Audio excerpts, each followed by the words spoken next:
invested in these talks, which they see as the best way to ease the dire humanitarian situation in Gaza and also diffuse this crisis abroad, but also here at home as the president continues to face growing political pressure and these protests. Now, the talks for now continue. The White House clearly hopes that a deal here is still possible, but the back and forth of the last 24 hours certainly just goes to show how volatile and fluid this situation still is. And all of this coming as the U.S. continues to urgently warn Israel not to invade Rafah. The president reiterating that message directly in his 30-minute phone call with Prime Minister Netanyahu yesterday. The White House deeply concerned that an operation like this would only exacerbate the humanitarian crisis. But so far, Netanyahu doesn't seem to be heeding Biden and the U.S.'s warning. So the big question then, what comes? So shocking. Why is that the case? I don't next, understand. How would this administration respond? I have asked the White House if they would limit or condition aid to Israel. Their response, George, let's see what happens. Mary Bruce, thanks. Hello and welcome to the programme. I'm Samantha Simmons. We start in the Middle East, and the Israeli military says its forces have taken control of the Palestinian side of the Rafah crossing, which borders Egypt and southern Gaza. These are the latest pictures that show the view at the crossing from on board an Israeli military vehicle. Aid organisations operating there say the flow of aid into the territory through the crossing has now stopped. Israel continued to bombard Rafah overnight after rejecting a ceasefire proposal which was put forward by international mediators and agreed by Hamas. Israel says the plan doesn't meet its core demands. Israel is, though, sending a delegation to indirect talks in Cairo. Well, we've had this update from our correspondent Fergal Keane in Jerusalem. They haven't had reason to dance for a long time, but they haven't forgotten how. Even amid uncertainty about Israel's position, hope springs. Across Gaza, BBC journalists captured the reaction of those convinced, perhaps prematurely, that a ceasefire will happen.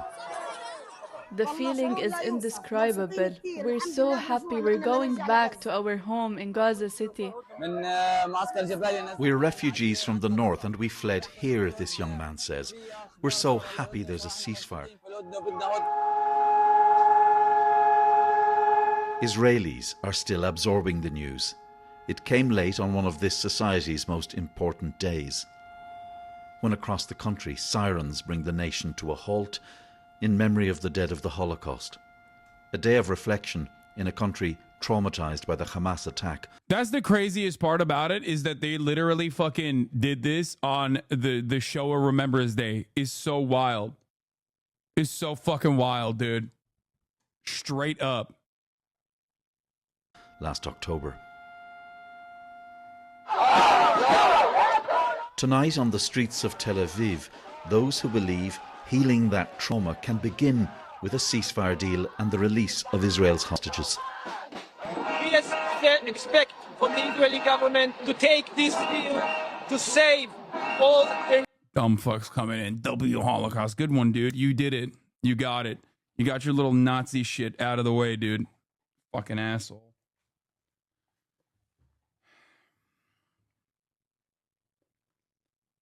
Such a fucking idiotic perspective to have, dude. The entire reason why I fucking hate Israel's actions is because they are engaging in an act of genocide. That doesn't mean one genocide is good.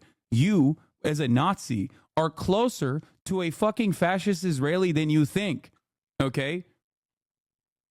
You're anti-Semitic, and you think, oh, because they're Jewish, they're different than me. But that's not. You are literally like this, okay? As a Nazi, you are also a fucking little fascist, okay?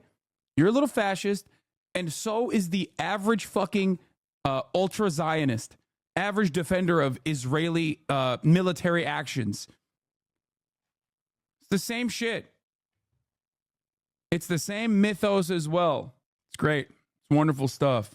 remaining hostages who are still alive. But after 7 months of a war in which Israel's army pledged to destroy Hamas, a ceasefire deal that fails to accomplish that risks breaking Israel's wartime coalition government. Israel will send negotiators to talks but won't stop fighting yet. We examine every proposal very seriously, and we review every possibility on the issue of negotiations and the return of the hostages to their homes as quickly as possible and as a central task. At the same time, we carry on with our operations in the Gaza Strip and will continue to do so. The people of eastern Rafah woke to leaflets telling them to evacuate. Many have been displaced before, but still they were told to leave. Everyone, no matter how old, how young, or how vulnerable. ومعنا صغارنا واطفالنا مرتي وامي والعيله وكلنا والله ما احنا عارفين نروح مش عارفين وين نروح.